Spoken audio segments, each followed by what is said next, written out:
Olá, pessoal, tudo bem? Meu nome é Dario Menezes, eu sou responsável pelo Bora Falar de Branding.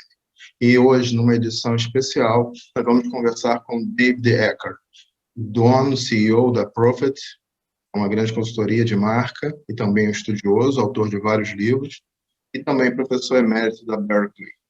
A gente vai conversar, acima de tudo, sobre um conceito que permeia, né, os novos livros dele, que é como você criar uma nova categoria. Esse pensamento vem de encontro com todo o desenvolvimento de startups, que é criar um novo mercado, ou com o conceito do Oceano Azul. Vou colocar aqui para vocês, né, só para a gente ver rapidamente, o que é o grande conceito dele que a gente vai utilizar durante toda a conversa. Né? Então, são dois livros, né?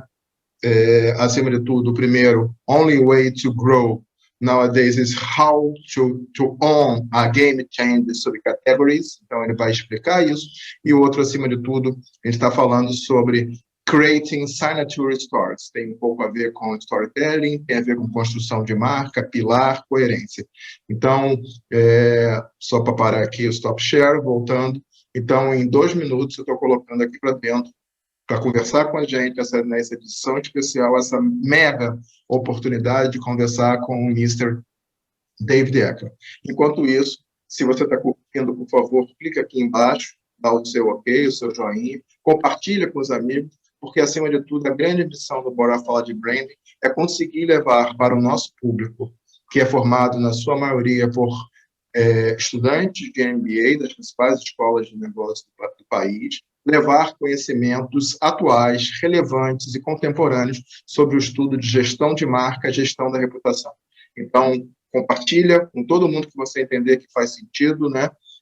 E vamos, em 1 segundo, conversar com o Mr. David Aaker, da Berkeley e da Profits. Só um minutinho, estou colocando já. Um abraço. A lista aqui, a lista de questões que foram enviadas para mim através de outros parceiros do Bora Falar de Branding, então vou seguir, acima de tudo, a lista. Um grande prazer com o senhor, com o Mr. David Aaker. 1 segundo só e já voltamos. Olá, pessoal. Estamos agora aqui com o senhor David Aaker, o CEO da Profit e, acima de tudo, um dos mais renomados autores de branding mundial. Mr. Aaker, thank you very much for your attention. Thank you for accepting our invitation. Before starting talking, I would like to show you the books that I have from you. This is the one, the own brand. I was talking with that. You have one with different cover and brand relevance. Okay? So thank you very much. Let's talk about branding. Mr. Aaker, how are things? Is everything okay with you? How things is going at California? Yeah, everything's pretty good. They have some good numbers for the coronavirus. It's better, but it's taken a long time. Okay. Have you been vaccinated? Yes. Okay. Yes. How are things in Brazil? They're also better, aren't they? Not yet. We are praying for that, but not yet. Yeah. Let's start. Could you tell us what you are working on? What's your new principles about branding? Well, my last book was on a matter of business strategy, the importance of, if you want to grow, you have to create new subcategories. And my book I'm working on now is about how branding helps people develop effective social programs and a social purpose. Very nice. In times of ESG, environmental, social, and governance, it's very important to brands to be aligned with that concept. Very nice. Looking for the actual context, economic and social, what's the role of branding in your opinion? With respect to social purpose and social programs? Yeah. Oh, well, there's several roles. One is to make sure the social program is effective, And branding principles help you make sure you have clarity and energy and so on within your program. Second, it needs to manage the family of programs that are always surrounding the social program. And third, an important part of a successful social program is to have it help the business. That's almost the best way to ensure long-term commitment. And most of the ways a social program help business is through helping the business brand. So branding helps you understand how that works and why it works and how valuable it is. Okay. During your career, you wrote a lot of quotations, thoughts about branding. How has branding changed the management? Well, it happened about 30 years ago now, or a little more. People began to realize that brand is an asset. Before that, and even in some places yet today, people think branding is basically advertising. You're just trying to convince people to buy more. And the main mechanism is advertising in some form. And when you perceive that brand as an asset, a long-term asset, that changes everything. It has changed everything for most companies. It means that that branding is involved in strategy. It's involved in developing the value proposition in the first place. It's involved in making sure that the customer experience is good. It's making sure you develop brand loyalty. And it means that marketing has a seat at the executive table. The CMO now sits with the CFO and the other executives at the top of the organization dealing with strategic matters. That didn't happen before. What happened was marketing was at a very tactical, low-level position, and wasn't involved in those matters. And when I wrote that first book that you put up, the Silver Book, brand equity was just emerging as a concept, and I defined it in that book.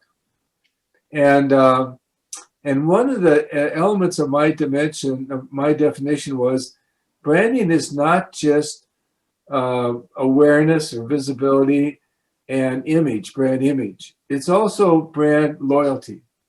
It also involves the loyalty of the customer base. And if you believe that brand has responsibility for developing a loyal customer base, again, it's no longer just advertising. Then you have to manage the customer experience. You have to develop brand communities and so forth. Okay. You mentioned about the long term. Brand is a long-term construction. But do you think there is any kind of conflict between short term that the business think about? You have to make money in a short term, and the long term, that's the construction of a brand. Is there any kind of conflict, short term and the long term? Oh yes, it still continues to this day, and it's made worse by the advent of data, big data, data analysis. Because in data analysis, you have a real temptation to look at short-term measures because they're there. A long time ago, back in the 80s, there was something, the scanner data came in, where people had the ability to know exactly what people bought. And they created test cities in which they had the ability to determine exactly what TV ads they saw. And they could connect the two. Okay. So they did experiments. And what they found was that the only way to bump up sales the next day was to have price promotions. So everybody engaged in price promotions, which did two things. One, it taught the customer that the only important variable was price. Yeah. And two, it taught the customer only buy in a sale. I mean, don't buy today, wait 2 weeks, it'll be on sale, and then you can buy it cheap. And so brands were destroyed, literally destroyed. And in the umbrella of scientific management. And it took 2-3 years for brands like Kraft to come back and be strong again. And so I worry about that today, that there's a similar temptation to look at short-term sales and with no way, no comparably good way to measure long-term value, that you'll make the same mistake again. Okay. That, they will try to do things to help short-term sales and therefore damage the brand. But anyway, there's this tension because firms have to develop good earnings numbers so that the stock will not go down or the owners will not be dissatisfied. They want short-term return. And there's a lot of pressure for that. And it's hard to demonstrate that building a brand is worthwhile because a lot of the payoff will be in the future. And so it's a problem. It's kind of a political problem.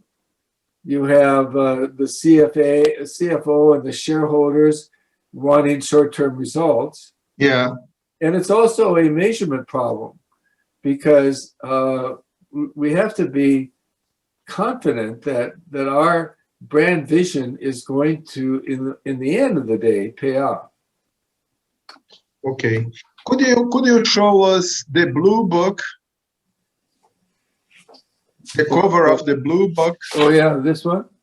Yeah. Thank you. In your book, you said about the concept that the only way to grow nowadays is to own a game change subcategory.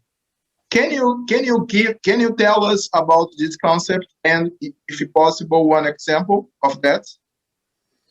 Sure. Incidentally, that brand relevance book you have has some of these same ideas in it, but it's this new book is shorter and positioned a little bit differently. Well, I looked at data for beer brands in Japan. That's how I got the first idea.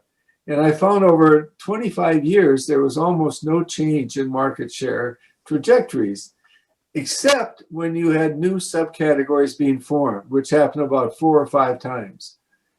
And then I looked at other categories like computers, and same thing.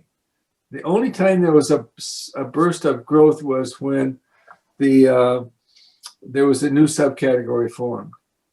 And then I looked at water and airlines and all kinds of other things, and it was always the same.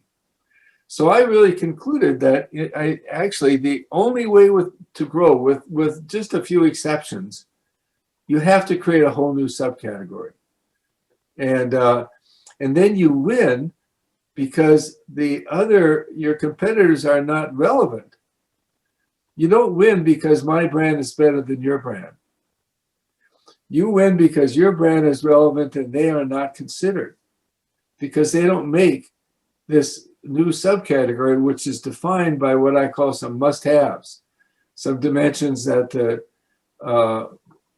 the customer wants, insists on, and it involves branding because a really important ingredient in winning the day is to become the exemplar brand, the brand that represents a new subcategory. And then you manage that category to success. You position the category against other subcategories. You scale it. You build it quick as fast as you can. And third, you build barriers for other competitors through branding techniques. So that's it. a lot of good examples. In the internet age, the digital has exploded. The quantity of subcategories, how fast they grow, and their eventual impact on business. But I give you a few examples. Airbnb is a good example. Yeah, I have that in the book. Yeah, that's a good example. It started in 2007 with two guys in an apartment. They could not pay the rent, so they had some air mattresses they used for camping, and they sold. They offered people to stay in their home during a convention that was sold out, a design convention, and they got 3 people to rent. For 5 days, they made $1,200, enough to pay their rent. They did the same thing in Dallas, and then they expanded to other cities, and they expanded to the concept of finding people with rooms that could be available for that. And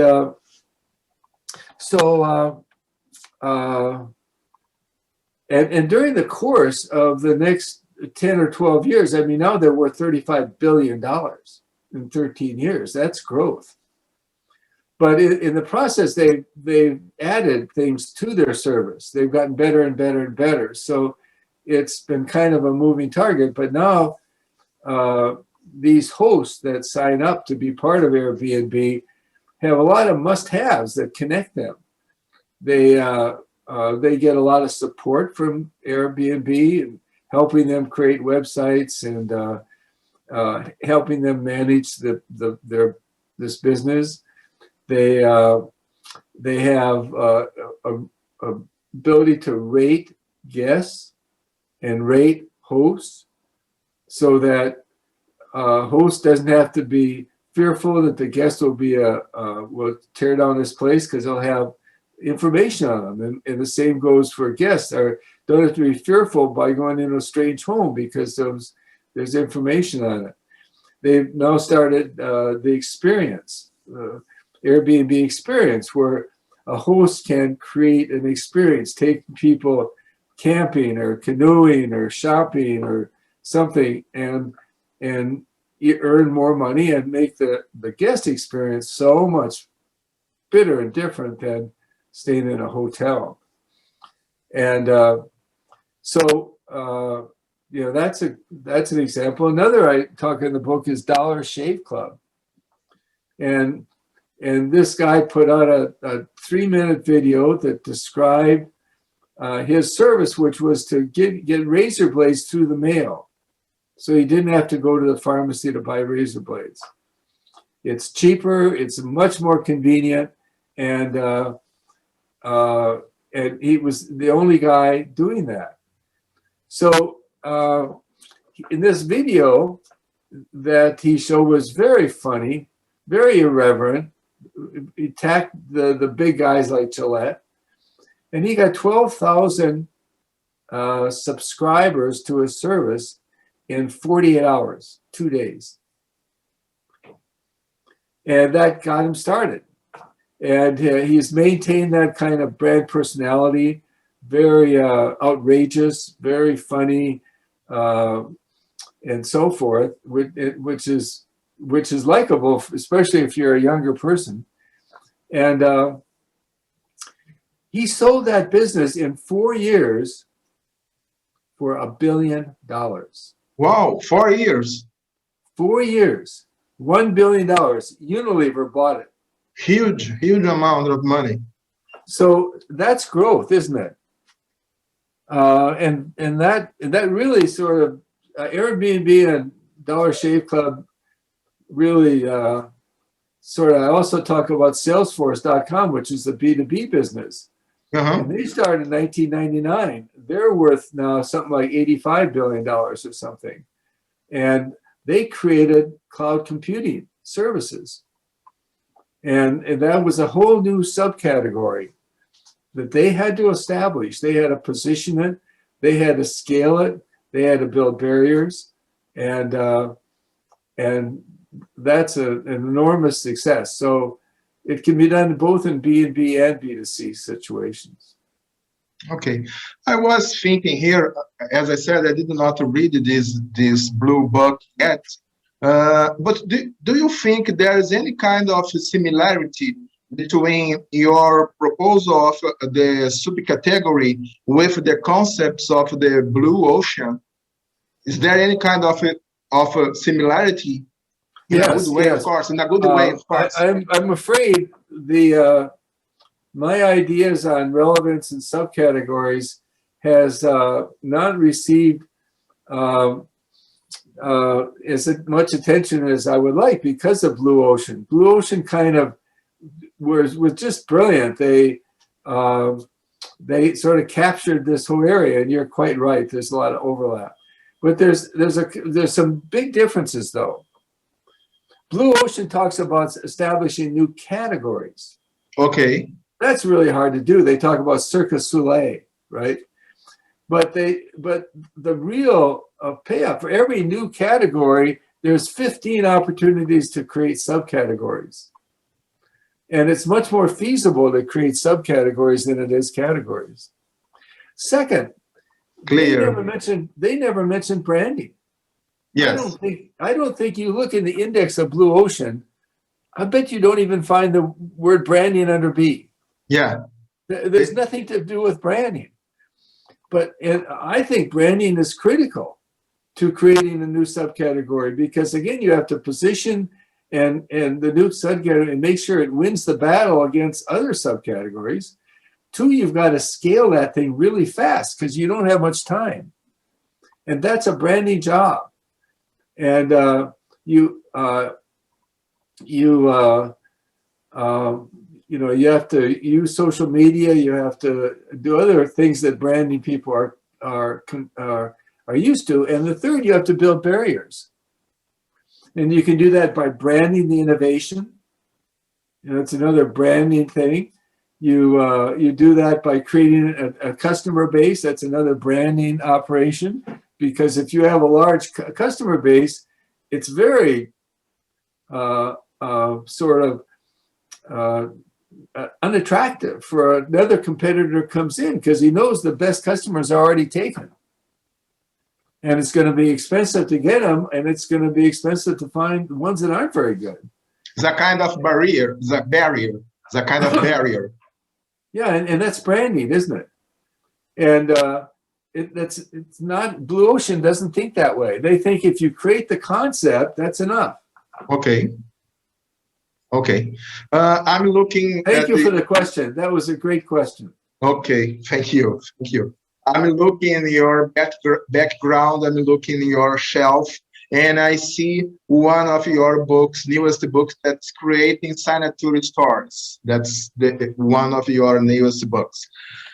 What's your recommendation for the companies to tell stories, to integrate storytelling with the soul, the purpose of the brand? What's your recommendation?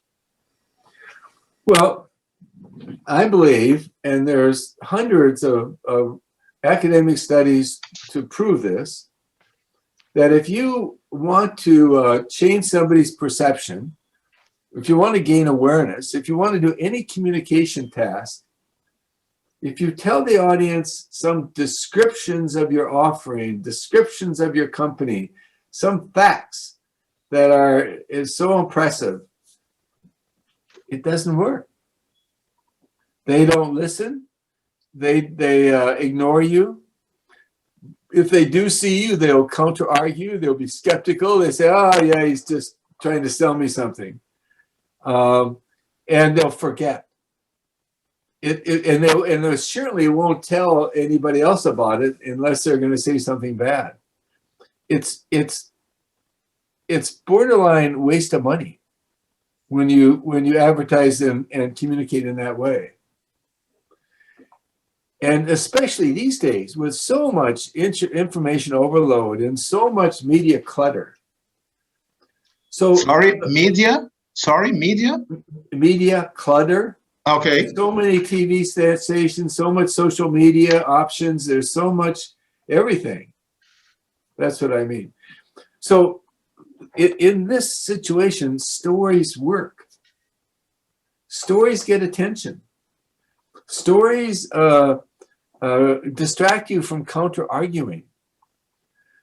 Stories intrigue. Stories are remembered. So if you package your message inside a story, or if you have your message motivated by a story, then you can get through. Stories work. And the word story is a little ambiguous, so I define the phrase signature stories. So these are once upon a time stories that talk about some incident in the past. They have a wow impact.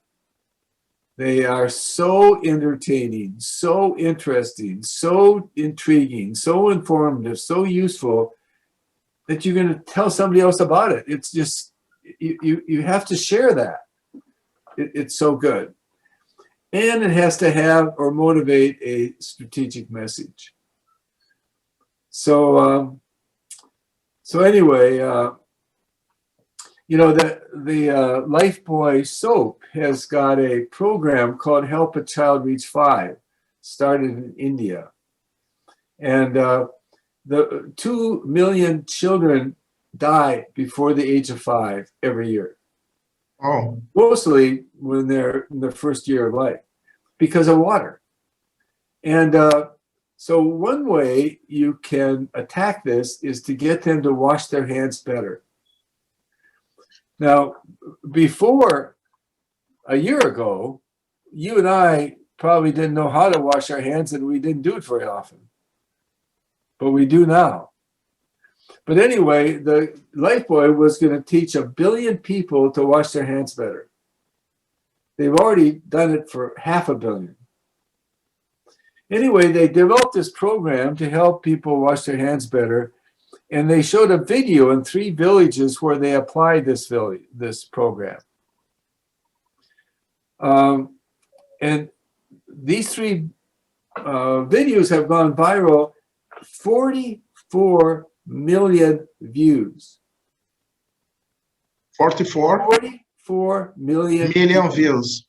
This is bar soap. Lifebuoy makes bar soap. Now, can you imagine if you were a manager for bar soap and you wanted to promote your brand and you talk about bar soap? Who's going to listen?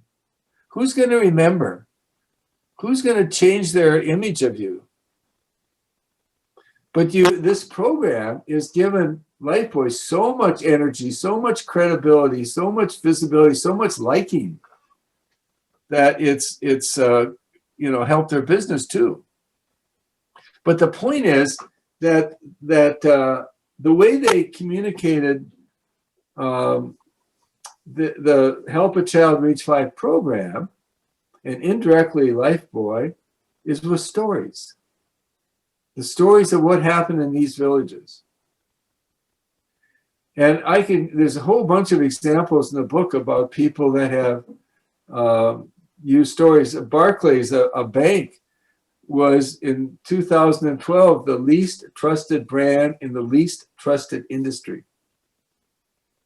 And they told some stories about some programs their employees did to help people cope with the digital world. And for the first time, trust started to go back up. The Eagles concept, am I right? With the Eagles concept. Yes, digital Eagles, yes. But anyway, the point is, that's a kind of the point of the book.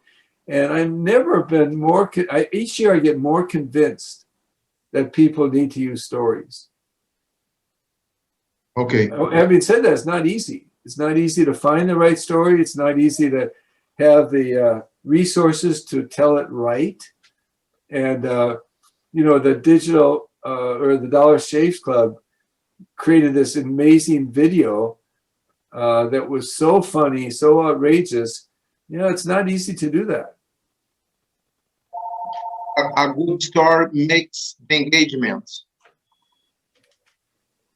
What's that?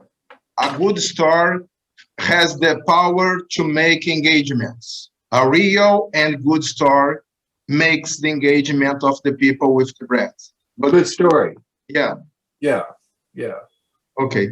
I would like to come back to a classic concept that is the brand equity. Okay, in your original conception, brand equity is when you position yourself different from your competitors, creating advantage, creating your turf, your own turf, the field of competition. In a world nowadays where everything is copyable, you can make copy, you can copy and paste everything. How to maintain the strength of the brand equity? Well, I have um,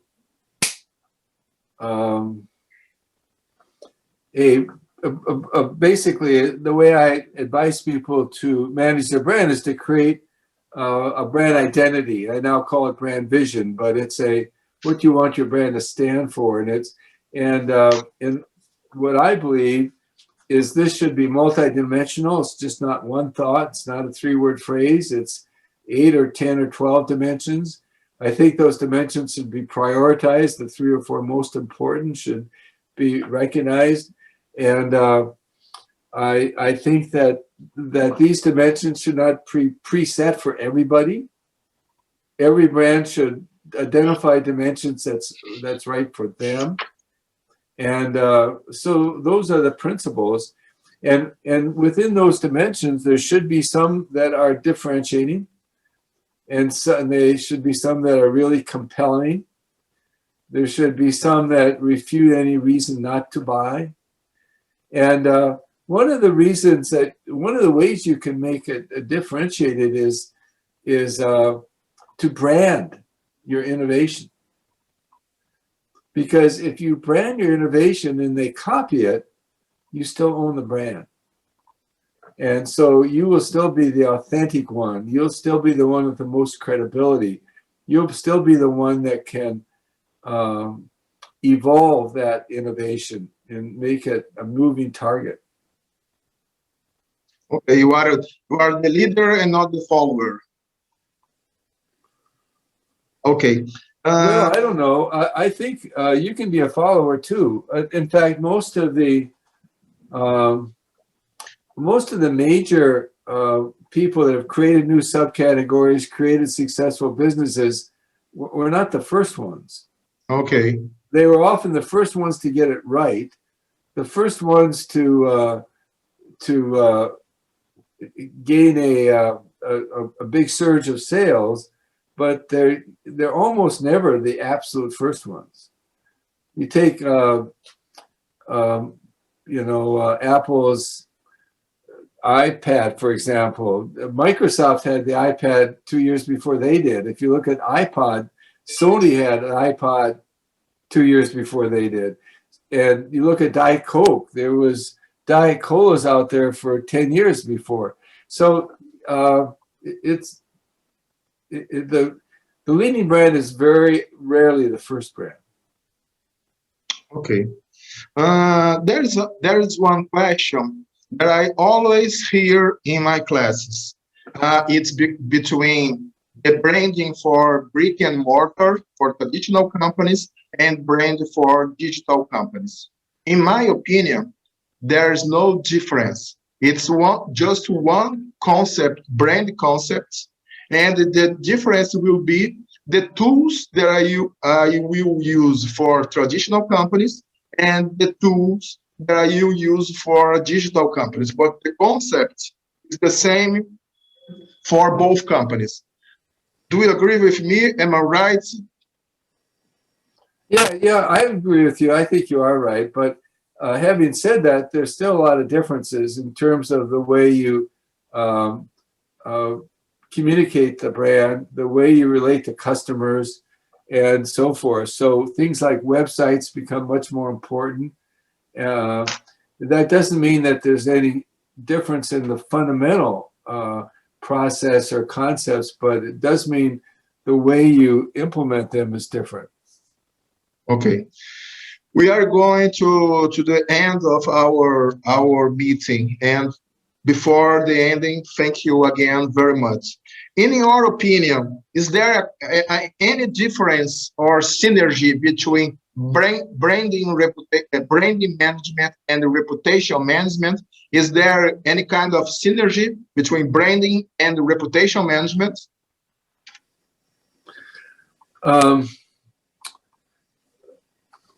That's a good question. There is, I remember when we were bringing branding into hospitals and some other kinds of, in universities, they were very uncomfortable with the word branding because, again, they thought branding means selling, means advertising, and that's all. And they're not, you know, they didn't want to be advertisers. They didn't want to be salesmen. And so sometimes when you, in a situation like that, if you call it reputation management, then they're okay with that because they know their reputation is really important and they want to manage that reputation. So sometimes reputation is a little easier term label to use than branding. And actually, it doesn't matter. The labels aren't so important. Whether you call it a brand identity or a brand vision or principles or values or something else, as long as you're talking about the same thing. Yeah. And if some organization is used to some label and different names for the same thing. Yeah, and so yeah. Anyway, so reputation is how you define it, and branding is how you define it, and you can define reputation in such a way that people in branding are comfortable with that, and if that makes you more comfortable, call it reputation. Okay. The last question. What recommendation do you give to our young executives who want to pursue a career in branding management? Well, if I were coming out today, there's two types of people that are really sought after in business. One is the person that understands social media and it knows all the new social media. They knows what works and he knows technically how to use it and so on. So that's one, because most organizations are run by old guys, or at least middle-aged guys, and they don't understand social media, and they're often petrified and at sea, and they know it's so important. So they're looking for young people that can do that. The second thing is they also are not very good at analytics. I mean, they're not statisticians. They're trained as marketing people, but now they need statisticians. Yeah, statisticians. So if you're a quantitative, computer-oriented, that understands statistical model building, even at a high level, that's the second thing that people really are looking for. And beyond that, they're just looking for talented people that have insight, that are curious, that get along with people, that can communicate well. So curiosity, those things are always going to be valued. But at this point in time, those two things are a little bit extra in terms of getting you in the door. Mr. Aaker, again, thank you very much for your attention, for accepting our invitation. I'm very happy to meet you here at Let's Talk About Branding. Thank you very much for your attention. It was an honor for me meet you here. Thank you very much. Okay, good. Thanks. Good luck to you and your class.